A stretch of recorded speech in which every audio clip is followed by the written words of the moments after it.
So today I'm just going to share some interesting information on a topic that I found in a business law class I previously took, the death penalty. My previous professor was a lawyer, so she sparked an interesting debate about explaining to us what the death penalty was and when it's used. So I was just going to share the exact definition and how it actually affects our society. So just like a little brief information. Um, it's the execution of an offender sentenced to death after conviction by a court of law and criminal offense. So this is usually used for the execution of murderers, those who have committed treason or spying, more serious, crimes. It's primarily done through lethal injection. In 2008, 37 states authorized the death penalty. So a lot of states are now using it, also the U.S. military. Florida is not one of the 13 states that is remaining without it. So Florida does have the death penalty. There's also 1,188 people that were executed in the U.S. from 1977 to 2009, so almost 2,000.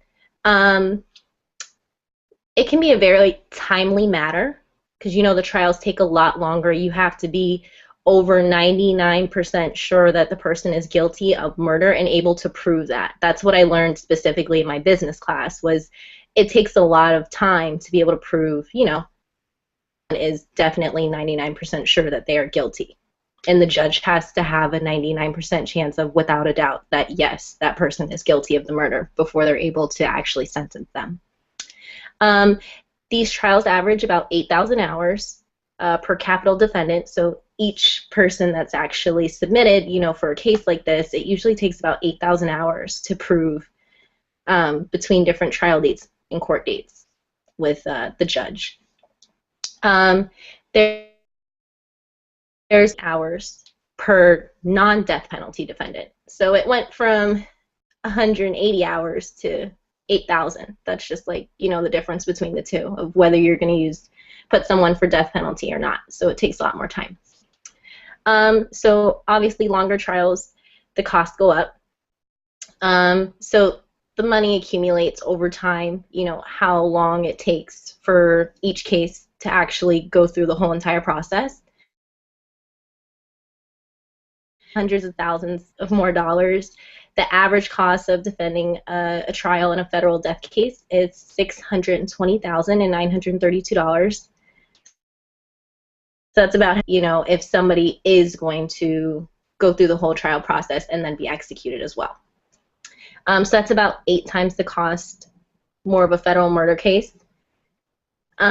Also, I found, when I did my research, a state that had a lot of flaws was Pennsylvania. They have a 90% reversal rate on their death penalty cases, completing appeals. So what that means is 90% of their cases that are tried for death penalty are reverse executed. They end up having to basically throw the case out or go a different route with it. Pennsylvania also reached its 250th death sentence milestone. So there's now 250 people, I think, that have been executed since it was reinstated in 1978, the law that they used to use the death penalty. Overall, there's over 60% of all sentences imposed in the state have been overturned by federal courts. So that's within the country. We have a 60% reversal rate. And then so that was just some basic facts that I didn't learn within my class where my interest was originally sparked. So I just went into researching it because it's always been something that's interesting to me, is the process of it and how lengthy it is and exactly how it works, because obviously it wouldn't be something just simple to execute somebody. So I sparked an interest for it. I learned a lot through my research, and so my point was to hopefully my classmates, they're informed after my discussion on this controversial topic.